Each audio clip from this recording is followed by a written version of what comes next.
Selamat pagi Bapak Wijaya. Jadi di sini kami dari Puskesmas Melati ingin melakukan pengkajian kepada Bapak dan keluarga.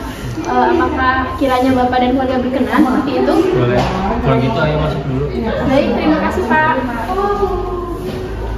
Baik, sebelumnya terima kasih banyak kepada Bapak Wijaya dan Ibu Sarah yang telah menerima kedatangan kami seperti itu. Sebelumnya perkenalkan, nama saya Anissa dari perawat dari Puskesmas Melati. Nama saya Ristia dari sama Puskesmas Melati. Ya, dan saya juga perawat Widya.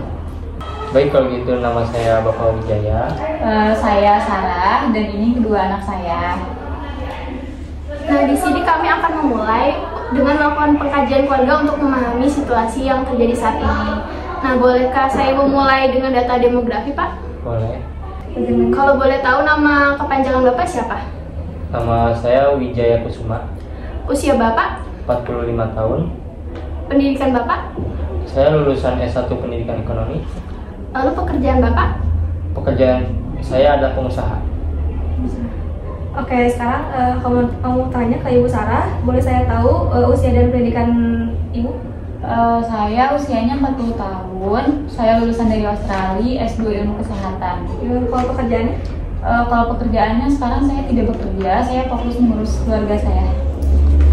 Anak pertama dan kedua Bapak masing-masing berusia berapa? Kalau anak pertama itu berusia 15 tahun dan yang kedua 10 tahun. Kalau boleh kami tahu tipe keluarga Bapak dan sukunya apa gitu? Tipe keluarga saya keluarga inti. Kalau agamanya menganut agama apa? Kalau saya menganut agama Buddha, istri saya Islam.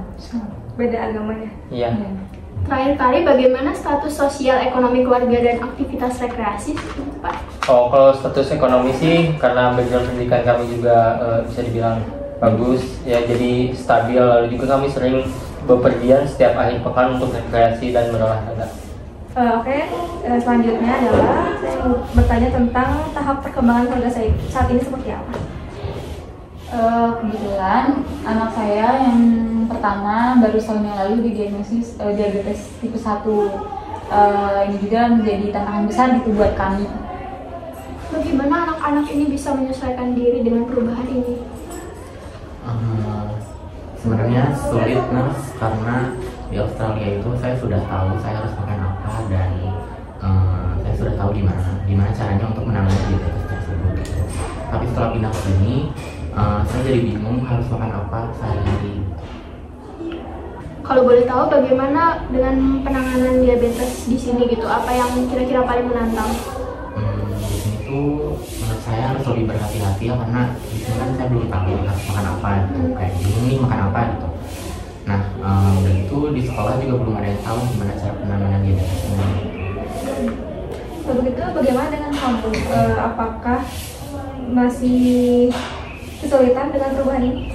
Ya sangat kesulitan, apalagi kan waktu pindah ke sini dari Australia itu harus beradaptasi lagi. Sedangkan di Australia aku udah banyak temennya, tiba-tiba pindah ke sini temennya jadi sedikit, tapi aku selalu bareng sama kakak. Iya, kebetulan anak-anak memang belum sepenuhnya beradaptasi di sini, terutama sama makanan yang ada di sini, dan juga teman-teman baru di sini. Mereka masih belum bisa berbaur gitu dengan teman-teman yang ada di sini. Apakah ada tahap perkembangan keluarga yang belum terpenuhi seperti itu, Bu? Iya, kami belum sepenuhnya beradaptasi dengan kesehatan di sini. Dan bagaimana riwayat keluarga Ibu sebelumnya? Kalau saya di istri saya itu baru pertama kali menikah.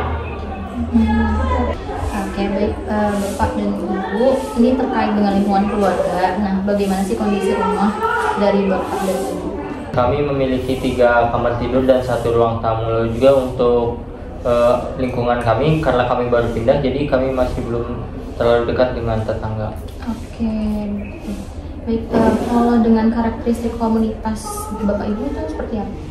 Sepertinya komunitas di sini tuh cukup ramah, tetapi kitanya aja yang belum berinteraksi dengan komunitas yang ada di sini.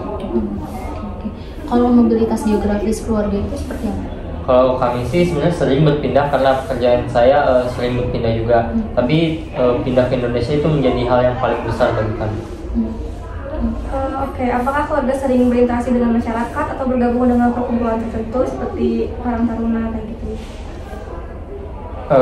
Belum sih, karena kami baru pindah, tapi kami sangat ingin berbaur gitu dengan tetangga kami setelah bisa beradaptasi secepatnya. Baik, untuk selanjutnya terkait dengan struktur keluarga. Nah, bagaimana sih pola komunikasi dalam keluarga dari ibu dan bapak? Kami berdua tuh biasanya selalu terbuka, tetapi kadang kita tuh ada perbedaan pandangan tentang perawatan anak pertama kita gitu. Bagaimana dengan struktur kekuatan dalam keluarga bapak dan ibu? Kami biasanya saling berbagi peran, tapi karena di sini saya kepala keluarganya, jadi yang membuat keputusan lebih banyak saya. Oke, kalau dari struktur perannya itu bagaimana? Kalau saya tuh lebih fokus mengurus anak-anak saya dan juga suami saya. Kalau suami saya itu fokusnya lebih banyak ke pekerjaannya. Nilai dan norma budaya apa yang paling berpengaruh di keluarga bapak? Karena saya dari Tionghoa dan istri saya dari Australia, jadi kami sangat sulit gitu untuk menggabungkan kedua budaya tersebut. Oke, selanjutnya terkait dengan fungsi dan stres keluarga, bagaimana fungsi afektif dari keluarga ini? Kami berdua sih saling mendukung, meskipun kadang ada ketegangan gitu mengenai perawatan anak pertama kami. Bagaimana dengan fungsi sosialisasi anak-anak ibu? Anak-anak saya sih karena baru beradaptasi di lingkungan sini, jadi masih kesulitan dalam berkomunikasi. Kalau dari fungsi perawatan kesehatan di keluarga sendiri bagaimana? Sebenarnya dari kami itu sudah berusaha keras gitu buat mengikuti perencanaan kesehatan yang ada di sini, tetapi kadang tuh masih berbeda gitu. Karena kan saya sebelumnya dari Australia terus tiba-tiba ke Indonesia, jadi yang berbeda. Ya, kalau stresor jangka pendek apa sih yang sedang dihadapi sama keluarga? Perpindahan ke Indonesia dan perawatan diabetes yang menjadi masalah utama keluarga kami. Lalu bagaimana kemampuan keluarga dalam merespon masalah ini? Kami sebenarnya berusaha buat menyesuaikan, tetapi ya balik lagi dengan yang tadi saya bilang, karena saya baru pindah ke sini juga, jadi kayak sistem kesehatan di sini tuh berbeda yang sama yang saya tahu. Oke, selanjutnya adalah strategi coping apa sih yang biasanya digunakan oleh ibu dan bapak? Kami biasanya strategi yang digunakan dalam pemecahan masalah adalah berdiskusi untuk menemukan jalan keluarnya, tapi kadang sulit. Oke. Kalau dari strategi adaptasi disfungsional tuh muncul nggak sih dalam keluarga? Kadang-kadang saya tuh frustasi gitu ya, lebih ke pusing gitu dengan sistem kesehatan yang ada di sini, karena berbeda banget sama yang saya tahu gitu. Baik, untuk sekarang kita akan melakukan pemeriksaan fisik sederhana. Nah, kita mulai dari anak pertama, tapi sebelumnya bagaimana sih dengan kondisi anak-anak ibu dan bapak? Kalau dari anak-anak sih ya sebenarnya sering gitu memantau gula darah mereka, tetapi kita tuh kadang kesulitan gitu dalam mengkonsumsi makanannya. Oke. Kita cek dulu ya. Boleh, silakan. Baik Ade, jadi kita akan melakukan pemeriksaan fisik sederhana. Ada 4 hal, jadi ada tekanan darah, suhu, respirasi, dan nadi gitu. Kita mulai dulu ya. Jangan tegang ya.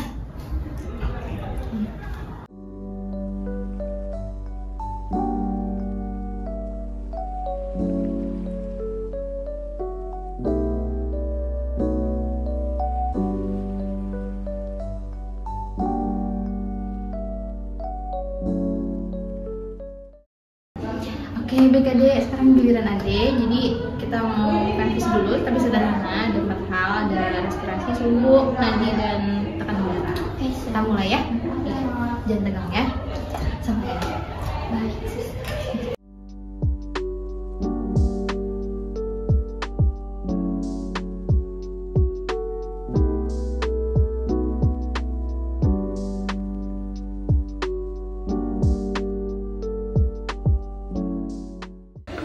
Baik Bapak Ibu, untuk secara umumnya kondisinya itu stabil, cuman ada yang perlu diawasi dengan ketat yaitu gula darahnya.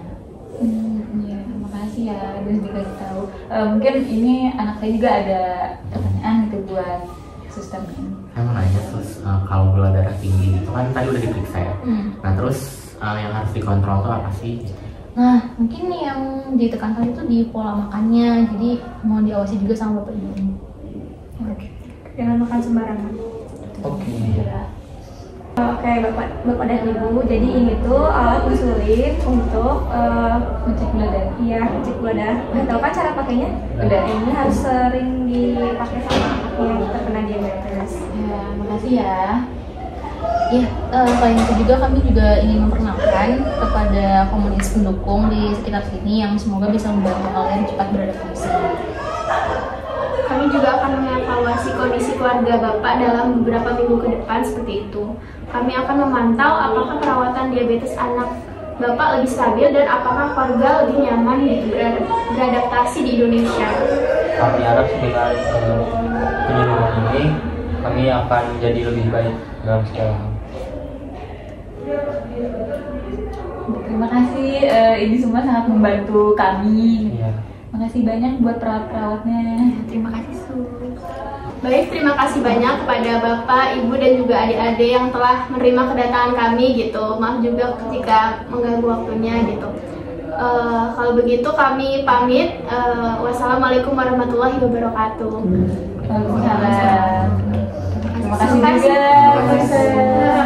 Pamit ya. Iya. Dan Baik, dari pengkajian kali ini kita dapat menyimpulkan beberapa hal.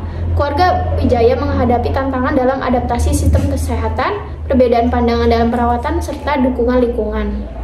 Nah, untuk diagnosa utama yang muncul dalam keluarga adalah gangguan proses keluarga yang berkaitan dengan ketidakmampuan keluarga untuk beradaptasi dengan lingkungan barunya.